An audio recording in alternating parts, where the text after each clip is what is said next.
David JP Phillips. Yay! Here we are. Here we are. Good How to are see you? you, man. Yes, Oh. you too. I am absolutely fabulous. We have autumn in Sweden, and it's just the most beautiful part of the year. Yeah, Mickey Bra. Mycket bra. Well, that's good. That's awesome. You know Swedish. That's about the extent of it. No, And yeah, and I know how to say skull as well. Skull. not bad. Damn, I didn't bring anything. Should have brought some snaps. It's a different time of day there, isn't it? Yeah, it's lunch at the moment. 12 o'clock. Beautiful. Well, it's 6 p.m. here in Perth, 8 p.m. on the East Coast. Do get a lot of guys from all around the world tuning in, a lot of Aussies. So let us know in the comments where you're tuning in from, guys. Say hello. Let's make this as interactive as possible. We've got David for about 45 minutes or so it's an opportunity to ask any questions you like. I'll give you a bit of background for how I came across David personally, if you like. I came across David's TED Talk on the magical power of storytelling and the science of storytelling, and then I watched your other TED Talks and been following you on Instagram and more recently on TikTok. David's been a big inspiration to my public speaking career and also the social media content I put out. So he's one of those mentors I was saying before we got on that doesn't know he's a mentor, but has influenced a lot of what I do. So I'm very excited. You can tell I'm probably a little bit nervous, which is unusual for me. So we've got legends in the house, ladies and gentlemen. So drop in the comments and say hello. We've got Lacey here. We've got somebody from Kenya. Drop in the comments, say hello, guys. But David, for those of you that haven't come across one of your amazing talks online, could you tell us a bit about your background and how you got into what you do today? I don't know. I've got no idea. I don't know why it began. I've had this constant passion that I find it to be unfair that one person can communicate, can do stories, and they will have a brilliant life. Based on that, they will get better work, jobs, they'll get a better career, they will have better relationships. And the people who cannot communicate, they have the opposites most commonly. And I think it's unfair that one single skill can make such a difference in a person's life. So I'm here on Earth to primarily give free communication skills to kids and youths to grow up into a better society through that. And when did you decide that was your calling? How early on was it? I don't know. I just don't know when it actually happened. It's like it seems like I evolved into it. And there were a bunch of events when I was young, which I know could have impacted me, but I don't know if they're true or not. Like that was definitely the event. You know, there was this one time I was cycling from the park. I was 15. The guy in front of me was 15. Suddenly, 3 16-year-old boys comes out and they kick him off the bike. They start punching him and beating him, and he's bloody. And I become so angry. And they're bigger than me, and I scream like I'm insane. And I scare them off, which I don't think I expected. I picked this 15-year-old up, and he was bullied. And he was pretty much bullied because he wasn't able to communicate in school. He wasn't good at communicating himself. And I think the bullying was a result of that. And that could have been like the initiating sequence. Could be. I've got a bunch of those though. And when you were saying in the TED Talk that you researched thousands of professional speakers and came up with a bunch of skills, presentation skills. When did you start doing that research? Could be, well, my last project was to study 5,000 speakers for 7 years to find the 110 common skills we all use, like you're nodding at the moment, which is one of those skills. Well done. Don't tell me all the things I'm doing wrong. And then, that's what I wanted to do, because I like to make things more efficient and less friction and more efficient. So when I was coaching people, I thought to myself, hey, Nathaniel, he was nodding his head when he was listening to me. And then I thought to myself, wonder if I give that skill to that person, will that improve their communication skills? And it did. So I thought, I wonder how many of those there are. So I started counting them, and then it just took 7 years to find the absolute majority of them, at least. I could have missed one or two, but so they're not very common. Yeah. And did you start the presentation skills training business before the TED Talk, or did that come after? That came at the same time, practically. I've been doing public speaking training for 15 years, and I began this study about 9 years ago. Wow. And did you anticipate the success and the amount of popularity that the TED Talks would have received? In a way, I think I did. In a way, I could have kind of comprehend that it was my way to move out of Sweden. So I know I put a lot of work into my TED Talk, a lot of work. I think I like 4 hours per minute or something like that. Wow. I knew that if I did that well, it could help me to move out of Sweden, like in my profession. Yeah. Yeah, that definitely comes across. You can definitely tell that you put that amount of preparation in. Yeah. Just want to give you a couple of shout outs here. We've got Neil tuning in. Lacey's tuning in from Perth. We've got Tim in the house, who's obviously a supporter. Thanks for the comments, guys. Let us know where you're tuning in from, and don't be afraid to ask questions as we go as well. Yeah, please do. Happy to answer them. Yep. And so I've got a few directions I want to go today. But first of all, what is because I want to look at your social media, and you had a lot of great stories in your TED Talks. But when I have a look at like your TikTok, there's like story after story after story after story. How do you come up with stories? What do you think the best way is for people to come up with stories? Because they're not always things that have happened to you, are they? Sometimes they're fables. I saw one today on TikTok about the two people and the donkey. Where do you come up with these stories, and how do you suggest people do that? Well, the easiest route is obviously to find old stories from like ancient texts and stuff like that, and then just remake them into the TikTok format, because usually they're written incredibly extensive, so they're 7 minutes long in the original text. You have to bring them down into sub 60 seconds for TikTok to like them. And that's that challenge. But then secondly, you and we probably experience 50 possible stories per day, even if it's a pretty slow day. And one of them could have the possibility and the opportunity to teach somebody else something. So then you ask yourself, can this be made into a story? What I teach people is this: if you want to become a storyteller, you need to think like a storyteller. And when you start to think like a storyteller, you see all the events in your life as a story. It's super interesting. You don't do this if you have not trained to be a storyteller. But as soon as you have, you start seeing your life like, oh, that was a conflict. Interesting. Now there must be a resolution to this. Yes, there was. There has to be a conclusion to this. What's the other character? Could I see this from the perspective of the lady sitting on the balcony instead of mine, or the passerby in the car? And you see your life from these perspectives. And suddenly, you can create stories from practically nothing. Yeah. And so for somebody that's not used to telling stories, where's a good place for them to start, do you think? I think it's... Yeah, because a lot of people... this is certainly the case with me. It wasn't until... I had to do quite a bit of sharing to actually find my stories, and then I go, that resonated, and then I perfect it, and now I see them more often. No doubt, I don't see as many as you do, but when you're starting out, what's the best place to look? Because a lot of people don't think they have anything worth sharing. Yeah, I think the having the 4-step structure in storytelling opens up your mind to what a story truly is. Because the story is simple. It's a prep, it's a background, it's a development, and it's a conclusion. That's it. Any Hollywood movie can be split into these 4 steps. Any event, any story ever told can be split into these events.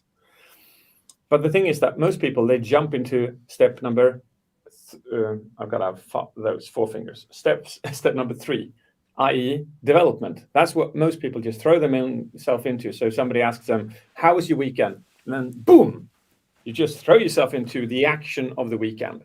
You miss the entire opportunity to build a story. So, for instance, you could then have started with a prep. Oh, my weekend was insane, right? And then you go for the background. You go, Friday, I was so tired, so beat up. I was planning on lying in bed all weekend. Do you know what happens? Saturday morning, 8 o'clock, somebody's knocking at my door. I'm like, who's that? And then this happened. And then suddenly people are going like, this is exciting stuff. I want more of this. I don't know what happened on the Saturday morning, but I want to know who knocked on the door. So that's the only thing you have to do. Like, see your life and your events in your life from these 4 steps. And you'll start to see stories and tell stories and then just go for it. And you will receive feedback from your audience, from yawns or laughters, and then you just calibrate your storytelling skills from that. Yeah. And stories have a way to capture people, keep them engaged, and this is something I knew on a subconscious level, but you explained it in the terms of the brain science behind all of this. Can you share with us a little bit about what goes on in a brain when somebody shares a story like the example you just presented? Yeah, sure. In order to, you and I and every sapient ancestor we've ever had has a prefrontal cortex. And its purpose in this particular case is to simulate the future and repeat the past. So we are constantly repeating the past in the likes of, when I did that, this happened. And when I acted this way, they said this. And we spend a lot of time doing this. And some people do it more.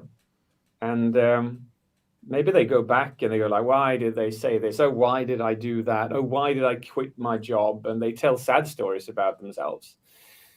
Some tell hero stories about themselves. And then we use the simulation of the future by going, okay, if I go into the meeting and I say this, and I behave like this, they may say this. So I should have planned this.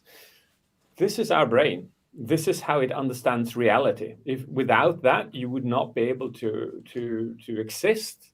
So when I tell a story about the person knocking on the door, for you to understand that story, you become the character. So you are the one that just woke up in the morning, heard the knocking. That's the only way you can relate to a story. So when you look at a movie and something's embarrassing, the only reason you feel embarrassment is because you become the character. So that's the power of storytelling. And when you're actually selling something to somebody through storytelling, they have actually already bought it because they're simulating themselves from the role that you're speaking of, which could be a different customer. And I'm curious as well, you've been teaching people presentation skills for over 15 years. How have you taken that experience and applied it to the online context of Instagram, TikTok? Because you've obviously done a great job and there's a lot of similarities. What differences have there been that you've had to apply? Shorter. Yeah. Everything's got to be. Simple answer. It's got to be shorter. Yeah. And the dopamine hook has to be faster. Like when I tell a story at a party, the dopamine hook can be at least 10, 15 seconds in. But on TikTok, it has to be 2 seconds in. And is that, and when you say the dopamine hit, is that always curiosity, intrigue, or are there other ways that you do it as well? No, that's mainly it. Yeah, it's the key is anticipation. So you want to hear something within 2 seconds that sparks anticipation. That something could be more interesting than scrolling to the next TikTok. Yeah, and I think that's got to be one of the biggest mistakes that certainly the businesses that I work with, the individuals that I work with that create content, when they do create content, they don't take the time to frame it up front and build that anticipation. They just sort of launch straight into it, which is similar to what you were saying about the storytelling, and they don't do the first two steps. Would you agree? Yeah, absolutely. Isn't that strange though, like you said, just your majority of clients do that. It's so strange that we are automatically bad communicators. It's like our base level of communication as a human being is bad. It sucks. I don't know how many times I've done the exercise where I've asked in my public speaking trainings, I've asked anyone, okay, stand up, present yourself. You have 1 minute. And there's 100 people doing that. And then I say, all right, so the chances of that you presented yourself in this way, what you do, how you do it, where you do it, and when you do it, with who you do it. How many of you did your presentation like that? And it's 99 hands out of 100. And then I say, but that's not even relevant to the person that you're speaking to. None of that is relevant.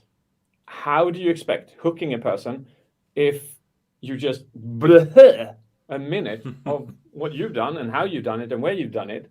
You've got to find a relatable fact. The first thing that you do when you open your mouth, and find their why, find their passion. That is what you have to ignite. If you don't do that within 2-3 seconds in TikTok, you're gone. At least 5 seconds, 10 seconds on YouTube.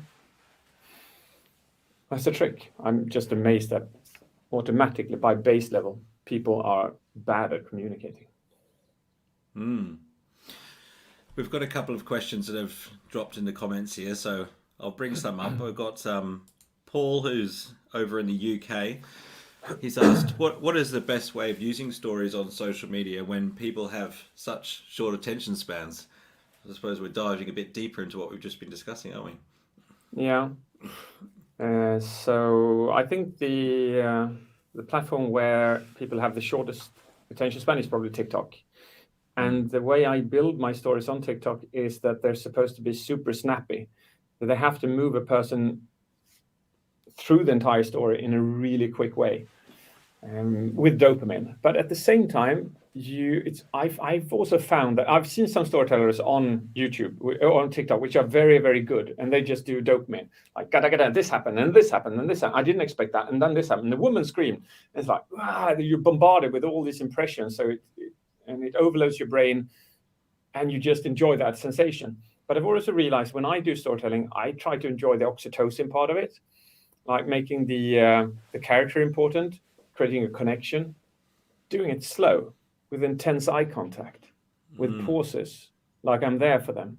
Also thinking about that everything you are is the story, like how you're dressed, your backdrop, your sound, your video quality. Everything around you is a story as well. So, and I found that to be very important when I do storytelling. What is around me?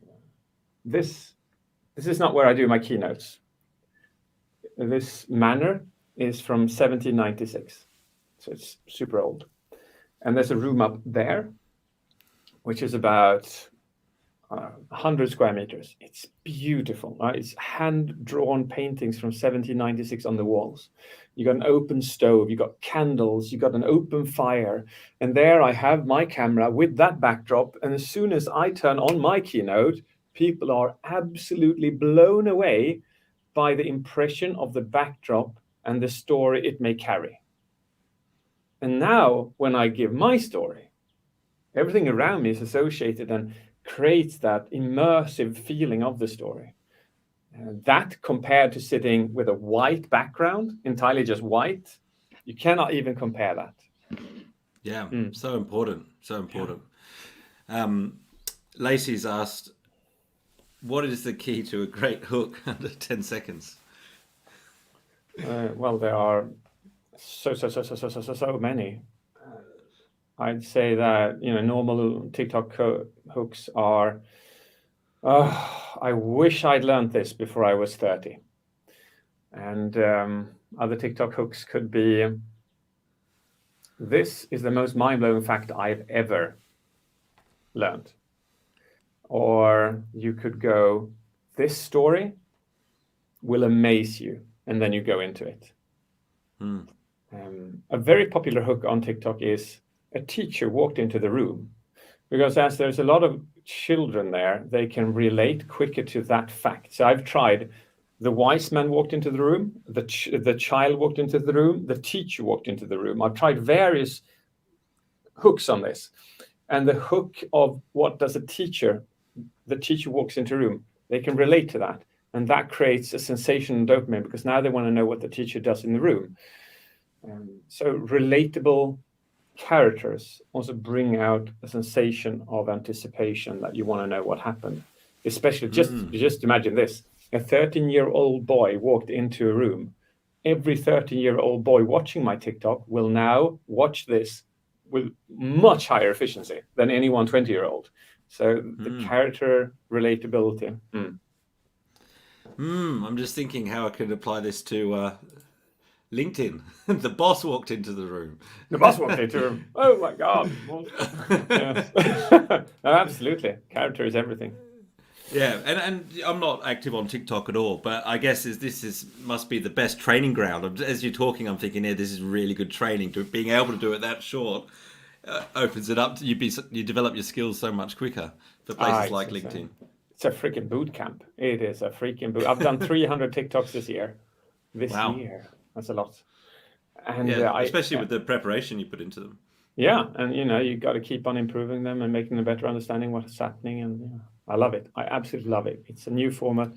I'm loving it. Yeah, and so tell us a bit about your business and the services you offer. I know you've got online courses. I know you do keynotes. Tell us a bit about the services that you do offer, and Sure. what are you most focused on at the moment?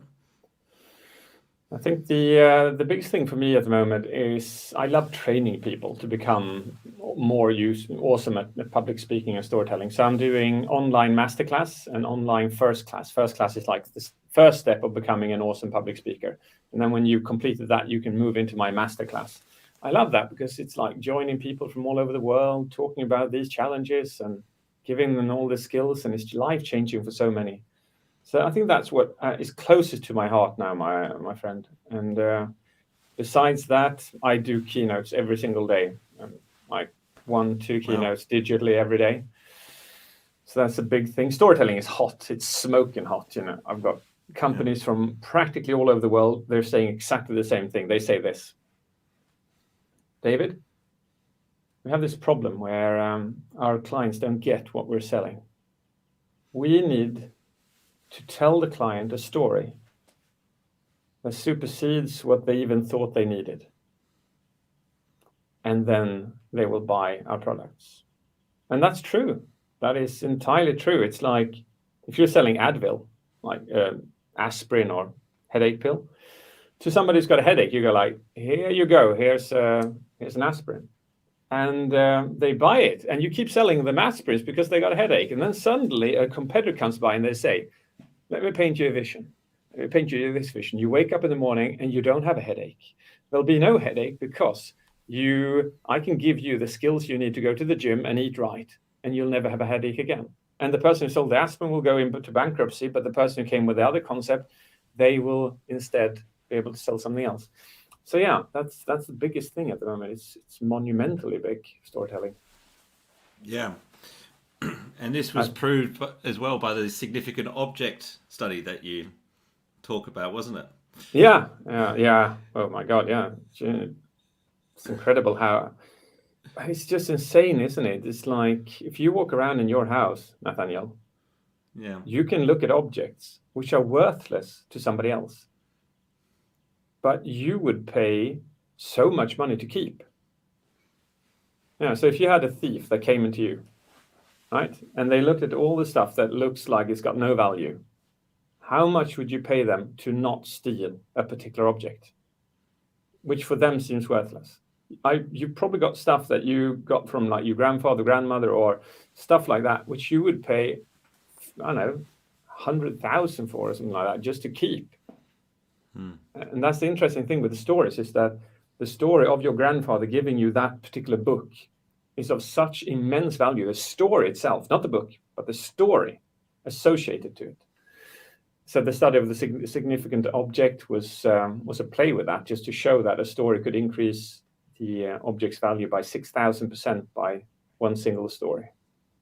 Yeah, amazing. Just got one more here from Paul. Where do you find your inspiration, given that you're so busy? True, yes. I'd love to answer that. You had one as well there, Nathaniel. Your background could do with a little bit more intrigue. What's your response to that? This one, Yeah. I've got an excuse. I'm at my I'm at my partner's house today, so I'm not my normal spot. All right. But you notice the last name of this person who's dropped in the comment. Michelle Bibb. This Oh, right. this is my mum being cheeky. All right. Fair enough. Thanks, Mum. That was a good one. Never giving up on her son, is she? All right. Yeah, Paul. Where do I find my inspiration?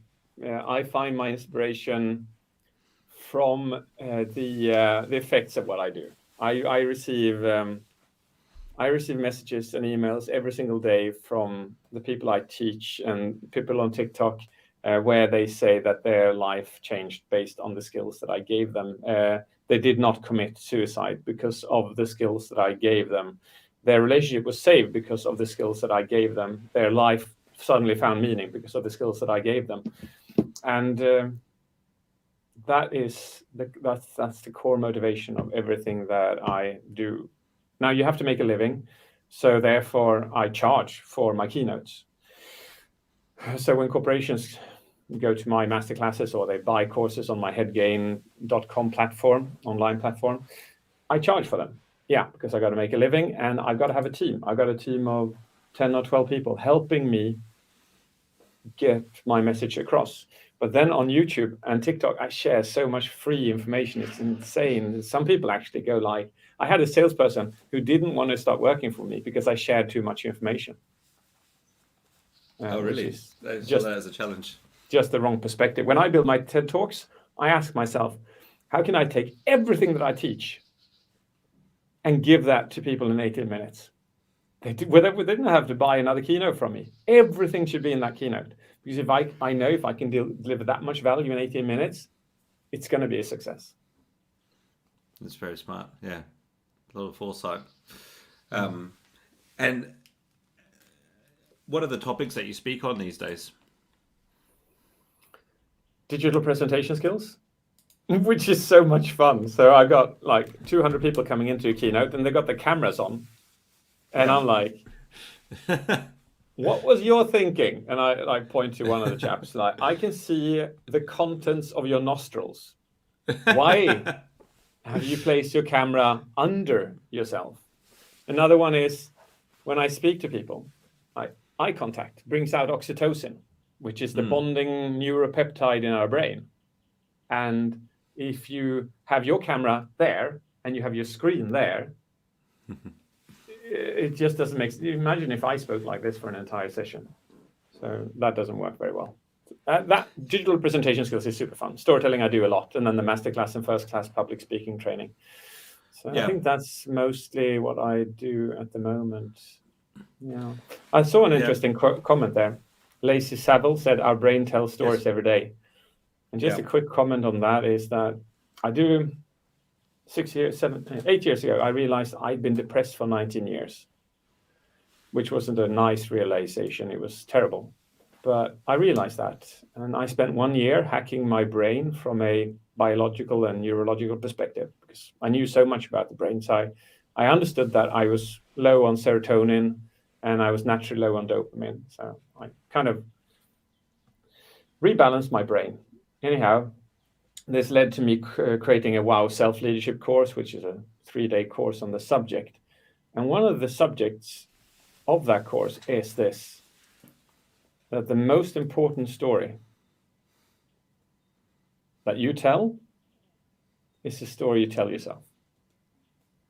No other story is equal in importance.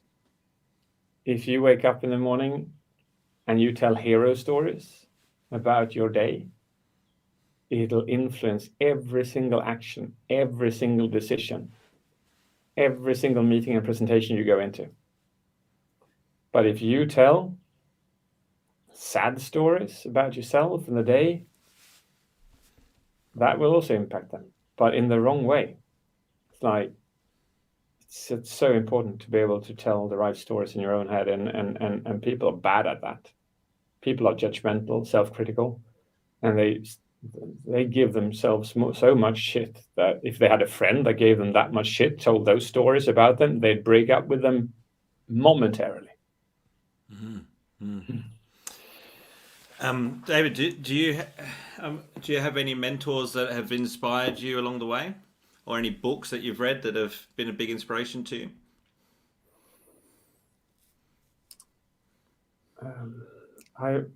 It sounds weird that to respond to that question and say no, because my philosophy in life has been to not read any books on public speaking, because if I do, I'll be influenced by them, and I want to create my own perspective of public speaking.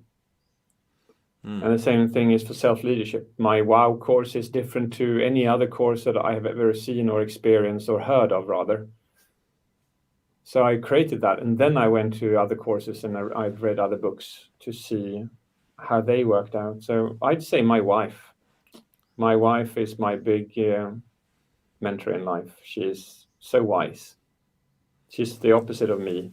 I'm dopamine driven. I'm serotonin driven. She's oxytocin driven. So she's this person who's just present, asks questions, cares genuinely to the core about everything, every single thing that you say. I do as well, but she's just inhuman when it comes to this.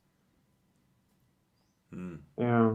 So that would be my bit of an odd response, but yours, what are your mentors? Oh, I've been diving into personal development deep, but the guy that had the biggest impact on me in my life so far has been Tony Robbins. Oh, he is good. He is good. Yeah. I could actually admit to that he has been a mentor to me as well. Well, and his stories, do you remember the small horse story that he got when he was going to play pool? Do you remember that one? No. God. Did he share that one? I think it was UPV. Yeah. UPW. All right. Okay. You have to listen to that. It's brilliant, though. Yeah. Yeah. I know most of his stories. I must have.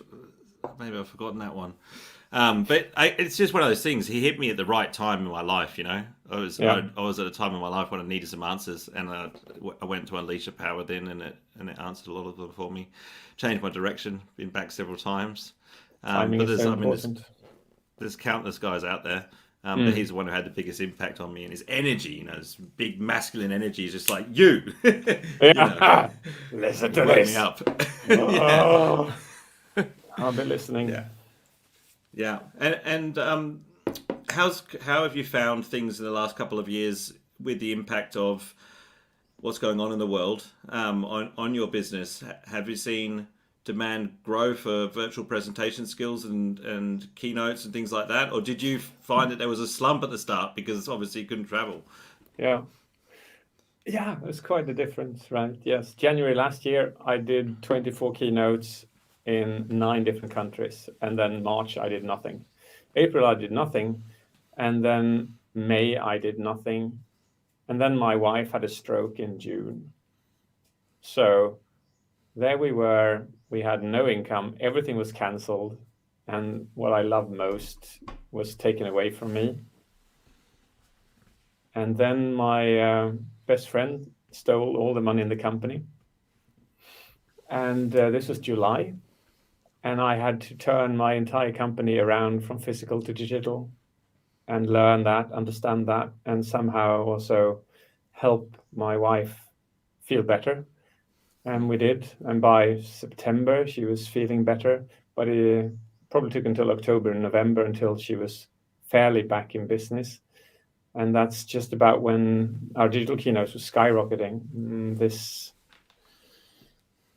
October, I'm doing 30 keynotes in 1 month. And anyway, it's never been as much. It's incredible. And a lot of them are for Google, Microsoft, Salesforce, Facebook, big clients. I've had the best, worst year of my entire life. What is most important is that my wife is now back to 98%. And we never got the money back, but hey, you learn your lessons. Yeah.